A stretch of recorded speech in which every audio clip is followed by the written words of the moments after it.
Dat begryp ek nie, ons gesels afweek met 'n sportjoernalis eintlik as iemand bekender. As 'n reporter sportjoernalis teen ons daar nie. Ou, ons teen ons bakkie teen ons gesels. Dankie en ek dink ek is altyd so mooi voorgestel nie. Wel, dis waarheid, so kan nie. Jy is by, ek bedoel die reporter sportjoernalis kyk net man. Gister die klomp plekke interessante artikels gehad. Also die heel belangrikste wat my uitgestaan het, dis Mani loop wat Japan toe gaan. Ons het gewonder hoe lank gaan dit vat voor Mani gaan besluit om groente byval. So dis wel net sabbatical, maar wat is die storie daarso?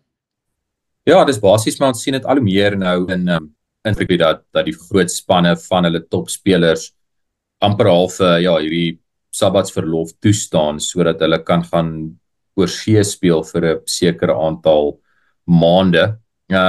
So dit werk goed met die Japanse span. Met die Japanse seisoen. Van die Japanse seisoen begin laat in die jaar hierso in Suid-Afrika dan nou en dan gaan duur dit hier tot Mei se kant.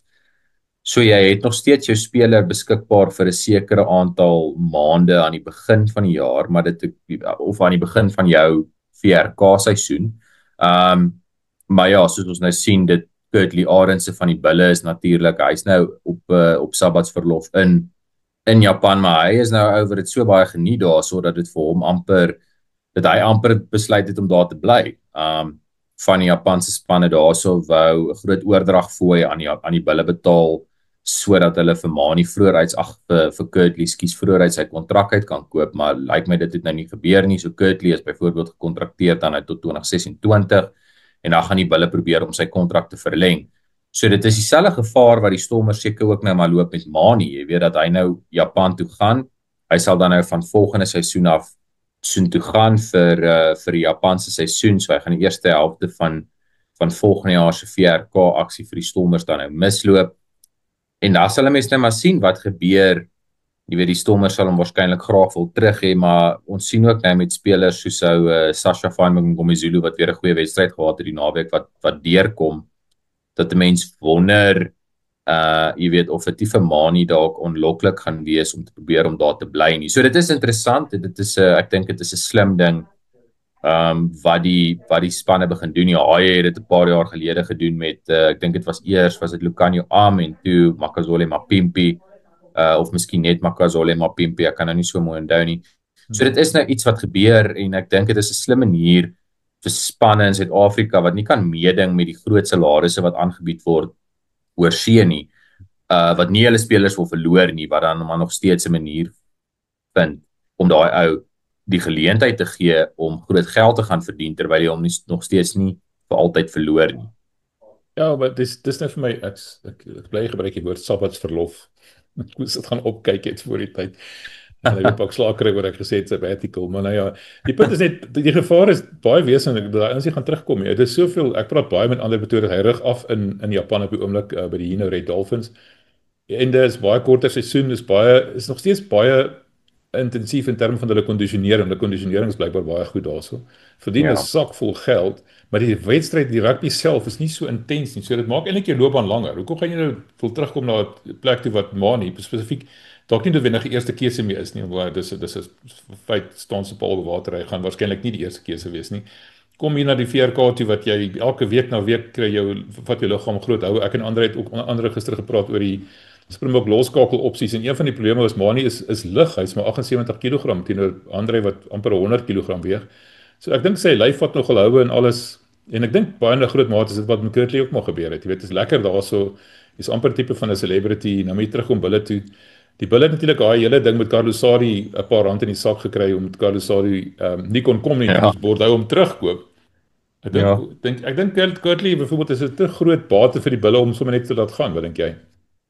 En die Bulle is besig ook nou om aan 'n agterlyn te bou wat hulle glo jy weet die wêreld kan verower basies. Andrei Pollard kom terug, Jan Serfontein, hy's nog altyd een van my gunsteling spelers en ek dink hy is baie ongelukkig om nie in meer toetse te gespeel het nie. So ek dink hy het ook nog baie om te bied, veral omdat hy 'n paar jaar minder rugby gespeel het in die sin van hy het nie daai toets rugby ook gespeel nie. So hy het in Frankryk gespeel basies wat nog steeds dis 'n lywige seisoen. Anders as in Japan. Maar ek dink hy het nog baie wat hy kan bied. Dan natuurlik het hulle nog vir Willie Leroux daar, hulle het vir Johan Goosen en Bruce Papier en dan wil hulle natuurlik vir Kane en Moody behou en vir Kurtley behou. Dan skielik sit jy met 'n baie gevaarlike agterlyn. So dit is vir hulle uiteraard 'n prioriteit om vir Kurtley te behou en ons weet veral Jake White is verskriklik gesê daarop dat hy glo die beste Suid-Afrikaanse spelers moet in Suid-Afrika speel. Jy weet, hy sê, en ek dink ons het dit ook al bespreek, hy sê tot vervelings toe, as hulle, jy weet, 'n Malcolm Marx gehad het en wie ook al, jy weet, sou hulle onstuitbaar gewees het, maar ons het ook al daai gesprek gehad van die feit dat daai spelers oor see kan speel, bied ook geleenthede vir jong goeie spelers om te kan deurkom. As die Bulle nou vir Malcolm Marx gehad het, jy weet, hoe sou dit nie miskien vir 'n Johan Grobbelaar langer gevat het om deur te kom. Jy weet, hoeveel geleenthede sou jy aan Hendrik Wessels gekry het, natuurlik Stit en Akker kan speel. So dis interessant, dis ook interessant as jy kyk na amper half die profiel van die spelers, Suid-Afrikaanse spelers wat in Japan speel, dan lyk dit amper asof dit vir al die Springbokke is van die meer ervare of ouer ouens wat, jy weet, op die kruin van hulle loopbane reeds was en dalk nou 'n bietjie begin afskaal, ouens soos Pieter Steff de Tooy, Damien de Allende, Faf de Klerk, Jesse Kriel, Cheslin Kolbe, en ek bedoel nou glad nie hulle is verby of oor die muur of hulle tyd is verby nie, ek bedoel net dit is ouens wat reeds soveel bereik het, nie meer nodig het iets te bewys nie. So dit is vir daai ouens natuurlik baie makliker, want jy praat ook oor die mindere eise miskien van Japanse rugby, verseker soos jy sê, kondisionering is baie belangrik, maar dan natuurlik ook reisreëlings, né? Hulle speel in Japan. Hulle speel nie in interkontinentale kompetisies waar hulle ver moet reis nie. So die reis is ook baie ligter op hulle liggame. Dan is daar ook natuurlik 'n korter seisoen en vir baie geld. So dit is amper daai tipe profiel speler. Die Jasper Wiese wat al 29 is, jy weet wat daar speel. Kwagga Smit wat ook nou al ek is onseker presies hoe oud hy is, maar hy is ook seker al rondom die 30. So daai tipe speler en ek dink Mani vir hom sal dit miskien ook wees van, jy weet, hy het nou al alles bereik eintlik by die Stormers wat jy kan bereik. Die Bokke weet wat hulle in jou het. So dit is dalk 'n baie goeie opsie om dan daar te gaan speel. So ja, dit is interessant en daar is daai bekommernisse of daai risiko's verbonde daaraan aan 'n span wat sy spelers sabbatverlof gee om te gaan oorsee speel. Maar ek bedoel die feit van die saak is die spelers wat daai sabbatsverlof kry, die Japanse spanne is nie die enigste spanne wat in hulle belangstel. Daar's spanne in Europa, daar's Japanse spanne wat hulle voltyds wil hê. So dit is seker maar soos die Engelsman sê, lesser of two evils. Ek gaan nou binnekort met Corneille Beets gesels. Jy weet, hy was op pad Leicester Tigers toe om Jasper Wiese te gaan vervang. SA onder 20 speler van die jaar gewees en alles en toe val dit net deur die mat. Asof sy visa wat nie deurkom. Ek dink jy met 3 toetse kon gespeel het vir die Springbokke om te kwalifiseer. Ek sal net later met hom seker maak. Die feit die saak is, die Bulle het hom verloor. En toe as gevolg van 'n samelewing van omstandighede kon ons hom terugkry. Nou wonder nou, hoekom sal so 'n ouetjie nou byvoorbeeld besluit om oorsee te gaan speel? Is dit byvoorbeeld omdat dat die Bulle het te veel ander spelers wat voor hom in die ry staan? Is hy nie bereid om te wag nie? Jy weet, dis 'n ander ding wat jy net praat van Johan Grobbelaar. Sê net maar Malcolm Marx het vir die Bulle gespeel. Sou hy nie maar ook oorsee gegaan het nie? Is dit nie die ander gevaar en dan eindig daai ons op om gaan speel vir Engeland? Jy weet, soos Bernard Jansen van Rensburg bitter amper gekwalifiseer om vir Engeland te speel en het probeer om vir Engeland te speel. Dis die ander gevaar. As die ouens laat gaan nie, dat ons hulle gaan verloor ook in die langtermyn, nevermind vir die franchise, gaan ons verloor vir die Springbokke ook. Dis interessant ook wat ons sien, Hendrik Cronje het hierdie week ook 'n berig geskryf oor hoe hoërskole spelers aanvraag is. Dan is dit nie net 'n aanvraag in Suid-Afrika nie, daar's Japanse spanne op die Joubert-tweeling van Boys Eye se spoor. Ons het al gesien spelers wat net uit skool uitgaan. Daar's 'n speler wat ons nou verlede jaar of 2 jaar gelede vir die SA vir die junior Bokke gekies is terwyl hy in Frankryk speel. Ek kan nou nie sy naam onthou nie, is Tian dink ek is sy voornaam. Ek kan nou nie sy van ontglip my nou. So jy sien dit al meer en ook ons het verlede jaar gesien hoe daar nou hierdie ooreenkoms gesluit is tussen Monas en wie sit Stade Frans wat jy weet hierdie spanne raak betrokke en dis nie die eerste keer wat so iets gebeur nie. Ons weet van Grey en Montpellier wat daar was. So daar's 'n al hoe groter dis amper half 'n simptoom van globalisering, is dit nie man nie. Die wêreld word al hoe kleiner en daar's soveel meer geleenthede. Nou het ons nou eendag gesien Tiaan Basson van Paul Roos was in graad 10 gewees. Hy het nog eers vir die eerste span gespeel nie. Toe gaan hy op 'n uitruilprogram, speel 'n paar maande vir 'n span in of 'n skool in Engeland. Mense neem video's plaas op sosiale media van hom en skielik wil begin spanne navraag doen oor hom en hy het al klaar 'n agent. Hy het nou eers graad 11. Hy het al klaar 'n agent wat na sy belange omsien. So jy begin al hoe meer sien dat al hoe jonger word spelers geteken hiervoor en een manier hoe die topspanne in Suid-Afrika hierdie probleem nou probeer te bowe kom is uiteraard met hulle vennote, met hulle aandele vennote wat hulle het. Probleem is wel daar's nie 'n rugby span in Suid-Afrika wat winsgewend is. Al hierdie spanne maak verliese wat dan gedra word deur jou aandeelhouers. So as jy nou 'n speler teruglok of jy kry vir Damian Willemse jy hou hom by die Stormers, dan is daar 'n derde party maatskappy of iemand uit die korporatiewe wêreld wat 'n bydrae maak tot sy salaris. En ons sien dit ook nou met Andre Pollard wat gaan terugkom vir 'n groot bedrag geld, maar dit is nie alles wat die bulle hom betaal nie. Jy weet dit is ook kommersiële ooreenkomste wat hy het, borgskappe, sulke tipe goeder. So daar is allerhande innoverende maniere vir hierdie spelers om dan hulle aankomste sodanig aan te vul dat dit nie so 'n groot terugslag is as hulle nie 'n oorseese kontrak kry. Op die ander punt wat jy maak oor waar die speler in die tou staan, is baie interessant as ons dink aan 'n speler so Steven Kitshoff wat begin van sy loopbaan, jy weet, vroeg vir die WP in die Stormers gespeel, dink rondom 2010, 2011 alreeds. Toe gaan hy Bordeaux toe. En hy was nie, almal het geweet van hierdie goeie loskopstit, jy weet, hy het baie jong speel vir die Stormers, maar hy was nie regtig in die gesprek reeds as 'n springbok nie. Toe gaan hy Bordeaux toe, word 'n baie beter, meer afgeronde speler, word 'n springbok in wat 2016 daar rond, kom terug Suid-Afrika toe en nou kon hy uittreë as 'n boklegende. So vir party spelers werk dit baie goed om vroeg in hulle loopbaan reeds oor see te gaan, jy weet, klim af te steek en dan terug te kom as 'n beter speler. Ek dink iemand soos Kobus Reinagh byvoorbeeld het baie gebaat daarby, veral wat sy skoppende spel betref, om oor see te gaan toe hy natuurlik eerste Northampton Saints toe is van die haie af, want hierso was hy bekend as 'n net 'n blote amper aanvallende skramskakel en nou is hy skielik jy weet, net so goed met sy skopwerk. So daar's verskeie redes vir spelers om dit te doen.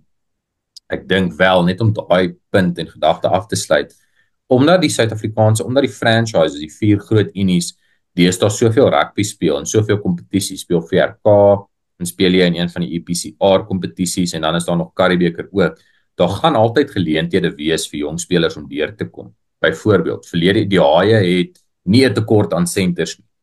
Hulle het 4 Springbok senters op hulle boeke.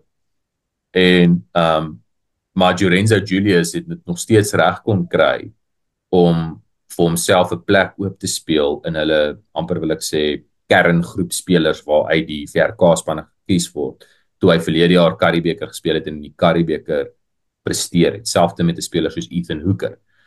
So al is daar spanne waar daar baie talent is, jy weet, is daar soveel kompetisies dat dit makliker maak. En nou klink dit dalk of ek op myself weer spreek wanneer ek sê jy gaan hierdie spelers so sien deurkom as daar al hierdie as al die Springbokke in Suid-Afrika speel, maar die feit is daai Springbokke speel dan nog steeds elders.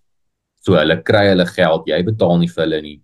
Hulle bly wedstrydskerp, hulle doen verdere ervaring op terwyl nog steeds jy het 'n sterk groep in Suid-Afrika, maar dit is nie so oorvloedig dat jy nooit die geleentheid kry om jonger spelers te sien nie. So ek dink die stelsel is nie perfek nie, maar ek dink dit is een van die goeders wat goed werk daarvan. Ja, die mense vergeet, dit is eintlik 'n besigheid, né? Nou die dag toe sien ek hier hardop Henry Immelman op die veld, draf op die veld vir die Sharks. Ja. Niemand het enigiets geweet daarvan. Ek het Jake gevra daaroor hier na die perskonferensie. Sê nee, onthou dis 'n besigheid. Sharks het dringend 'n heel agter gesoek. Ek weet nie of hy beseer was of wat die storie was nie. En toe leen hulle die bulle, maar nou betaal die Sharks sy salaris. Wat interessant is, nou kan die bulle daai geld gebruik om iemand anders 'n bietjie meer te betaal of net die gat bietjie kleiner te maak. Die punt is net toe gaan staan en kry hy seer. Hy's uit vir die res van die seisoen. Ek wonder wie dra nou daai rekening. Ja, nee, dis interessant. Dit is Dis interessant en dit gebeur ook nie gereeld dat tussen die top, daai spelers tussen die topspanne geleen word nie. Dit is maar meestal tussen span soos Griquas en WP of sulke spanne. So ja, dit was nogal 'n interessante geval geweest daai. Praat gou vir my oor die VRK die laaste 8 nou. Ons spot tog altyd as Wes kon nie jy het nie Bulls besig om 'n baie goeie agterlyn op te bou vir volgende seisoen, maar kan jy indink ons het die WP of die Stormers se agterlyn saam met die Bulls se voorspelers, wat tipe span sou dit nie gemaak het nie. Yes, ja, en dan die Haie se Springbokke op die bomsquad bank. So dit sou nogals wild gewees het. Lekker geweest dat al 4 spanne gewen het. Kan jy onthou wanneer ek het probeer dink wanneer laas het dit gebeur? Weet jy uit jou kop uit? Nee. Dis so lank terug, ek kan nie meer onthou nie. Ek kan afval niks onthou nie, ek weet nie. Ek weet amper nie of dit ooit al gebeur nie. Dit moes seker al gebeur. Ja, ek is seker wanneer dit gebeur het nie. Maar veral ook, jy weet, die sterk spanne teen wie hulle gespeel het.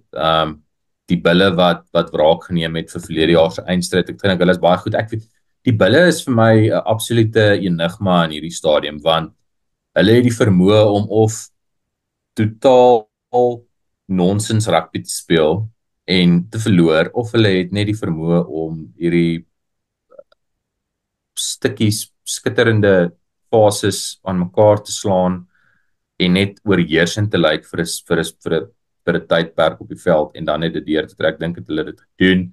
Dink is baie goed vir hulle nou 2 groot oorwinnings weg van die huis af behaal.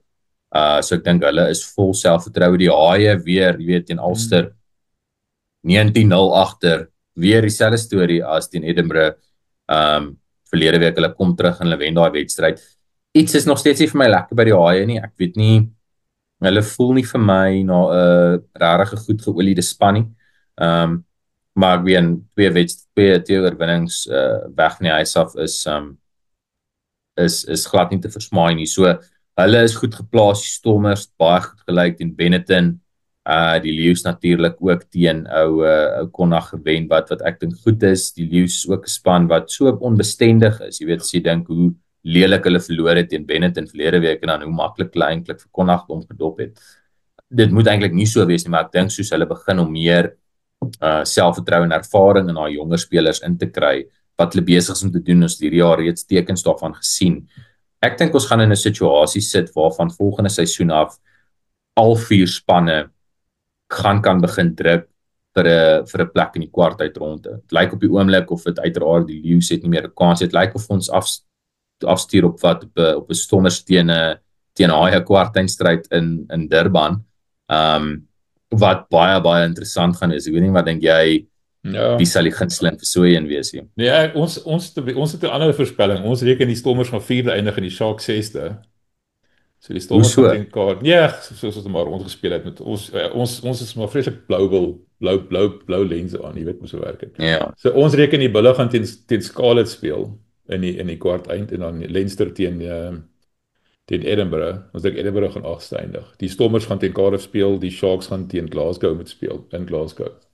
Dis wat ons dink. So in elk geval, ek wil net hê Suid-Afrikaanse spanne moet nou in hierdie uitkloprondes te mekaar te staan kom nie. Jy weet want ek dink nie want ek meen nou die Haie het nou net 2 tuiswedstryde oor. Ja. En ek dink nie dis teen 2 Walliese spanne dalk. So ek sal super verbaas wees as hulle laer eindig is. Nee, jy is seker reg. Dit is net hulle is so onvoorspelbaar. Ek voel vir genade, waar is jy 19-0 agter teen Ulster met al daai Springbokke op in jou span. Ek sê hulle lyk nie na 'n geoliede span nie. Ek dink hulle lyk nie na 'n gelukkige span nie. Ek dink daar's groter probleme daar is net sommer net nie dat werk nie lekker nie. Ja, dit is een van die grootste.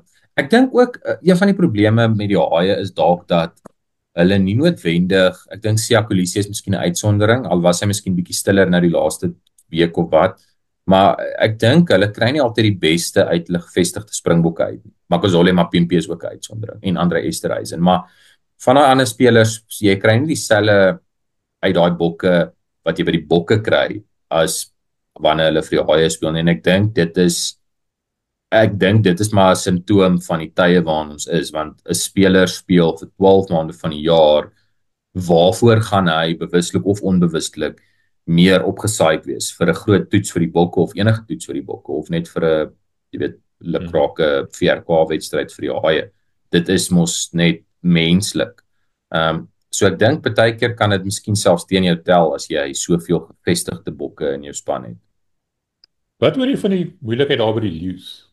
Ek het nie of jy gesien het nie, maar laasweek het Roan Venter en Darren Landsberg so 'n paar woorde Ja, gehad op die veld en het blykbaar van die veld af ook woorde gehad. En toe het Roan Venter nou skielik blykbaar 'n kniebesering opgedoen.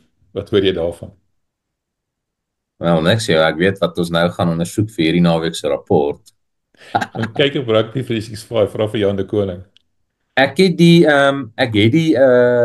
video gesien van die woorde wat hulle gehad het wat vir my dit was glad nie, dit lyk nie goed nie. Ek meen ek verstaan dis in die hitte van die oomblik en jy raak gefrustreerd, maar dit was my glad nie goed. En dan natuurlik was daar ook die Sanele Nohamba opmerkings wat jy seker ook gesien het.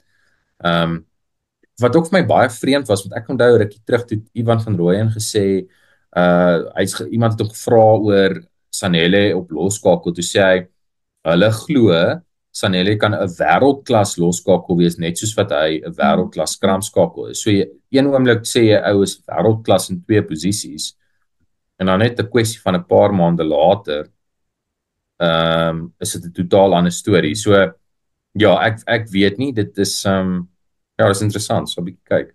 Wel, hy was die URC speler van die toernooi gewees laas seisoen. En 7 maande later word sy kontrak vroegtydig opgehef of beëindig. En ja, ek laat my nie vertel alles is bly's daar in Leeuland nie. Net laaste ek praat gou oor skole rugby. Julle het 'n lekker podcast gehad op julle rapport praat sport. Potgooi noem julle dit. Klink vir my vreemd, maar nou ja. En wat julle met Hannes nie daaroor gepraat het. En die een wat hy gesê het baie interessant was, is hoe groot skole rugby spelers geword het. Hy het vergelyk met 1995 as 'n wêreldbeker wenners teenoor daai skole en hy sê as dit vandag was, sou ons miskien Osdurant gelukkig gewees het om flank te speel. So groot is hierdie jongetjies. Wat gaan daaraan? Ja. Ja, is interessant. Ek meen, ek het nie soveel kennis nie, maar van wat ek weet en dit is maar dalk meer anekdoties. Nie net anekdoties nie. Ek dink Clinton van der Berg het ook al 'n boek geskryf oor die gebruik van verbode middels op skole vlak en ek sê glad nie elke groot skool sien gebruik verbode middels nie, maar dit is nou maar net 'n feit dat daar is 'n probleem op wat die skaal van die probleem is ek onseker van, maar daar is 'n mate van opkikker gebruik in skole. Ek dink die topskole en die eerste span en veral op Kruivenweek vlak en op SA onder 20 vlak en SA skole vlak, die spelers word getoets, so dit is nie dat ek sê al die spelers, jy weet, dope nie. Miskien is daar niemand van hulle wat dope nie, maar ek weet dit is ter sprake en dit is 'n kwessie waarna gekyk word, maar dan is dit maar net eenvoudig in toe ons hulle op skool was, twyfel ek of hulle biokineticus en fiksheidskundige en 'n dieetkundige by die skool gehad het wat vir hulle aanvullings kon voorskryf en aanbeveel. Deesdae het die kinders veral by die topskole 'n baie georganiseerde en professionele oefenprogram ook in die afseisoen. Waar volgens hulle kondisionering is amper so goed soos wat dit sou wees as jy Curriebeeker speel of VRK speel. So dit is maar, daai is maar die een groot aspek daarvan, is maar dat dit soveel meer professioneel geword het en die ouens begin op skool baie groter raak, want hulle is meer in die gimnasium, hulle eet reg, hulle gebruik aanvullings. So ja, ek dink dis maar grootendeels die rede. So interessant dat julle genoem het hoeveel geld daar in skole rugby is. Jy het syfers genoem van 'n biljoen rand of 'n miljard rand. Ek nooit seker wat die regte Afrikaanse term is nie. Miljard, ja. 'n miljard rand en dan ek weet King Price byvoorbeeld hierdie jaar 43 miljoen rand se borgskap om daai derbies te kan uitsaai. Jessie, maar dis groot geld daai, né? Dis baie en as jy dink ook hierdie skole het 'n paar weke terug ook 'n berig gedoen oor hoe die spanne reis tussen mekaar. Ek meen Grey College het nou vir hulle oudskooliere gevra om geld te skenk sodat die eerste rugby span kan vlieg vir hulle wedstryd teen Boyswaar. Nou as jy moet dink 'n vliegkaartjie, 'n retourkaartjie van Bloem na Kaapstad, hulle soek vir 16 mense. Dit is baie geld. dis amper seker R100,000, dalk bietjie minder, maar daar is as 'n Parel Gimnasium teen Affies hulle daarby het elke 2 jaar, jy weet 1 jaar daar, 1 jaar daar. Die hele skool vlieg. Die hele skool. So dis 1000 kinders wat geskei word sê Davidtron hulle sporthoof of rugbyhoof. So daar is enorme geld. As jy dink Pieter Engeldou 'n paar jaar gelede het hy die Griekwas in die Karibeker reeks afgerig en toe Shaun Erasmus van Boyseye af Lius te skuif, het Pieter was dit vir hom 'n goeie loopbaan skuif om Boyseye te gaan af. So om 'n Karibeker, een van die top 5-6 spanne in Suid-Afrika af te rig, professionele spanne. Hy kon dit los om 'n skool se eerste rugbyspan te gaan afrig. So dan moet jy mos nou weet hoe baie geld daar betrokke is in skole rugby. So ja, of dit 'n goeie of 'n slegte ding is, jy weet, ek's nog onseker, ek weet nie wat jy dink nie, maar dat dit 'n groot besigheid geword het, dit is verseker so. Net laaste vraag voor ek dit gaan.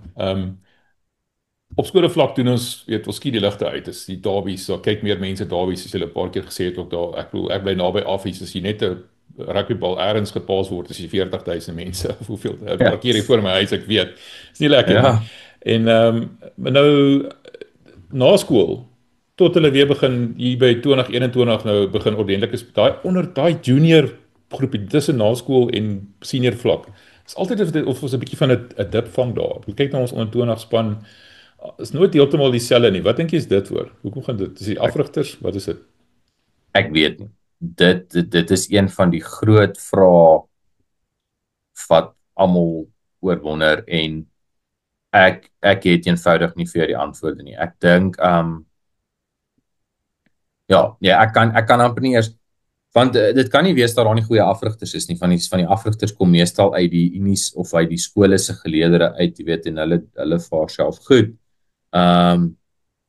Nee, ek het geen idee nie. Miskien, ek dink julle moet miskien in 'n stadium self met Hannes nie naam probeer praat en hy sal dalk, want dit is eintlik een van die vrae gewees wat ek vir hom wou vra verlede week, maar het ons tyd opgeraak. So dit is 'n baie interessante vraag.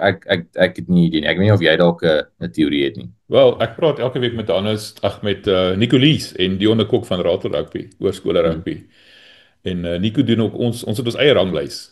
Ratel Rugby ranglys. Jy het ook gepraat oor ranglys op my podcast. Ek sal daai skakel hier onder in die beskrywing het mense dat julle kan gaan luister en dit is baie interessant.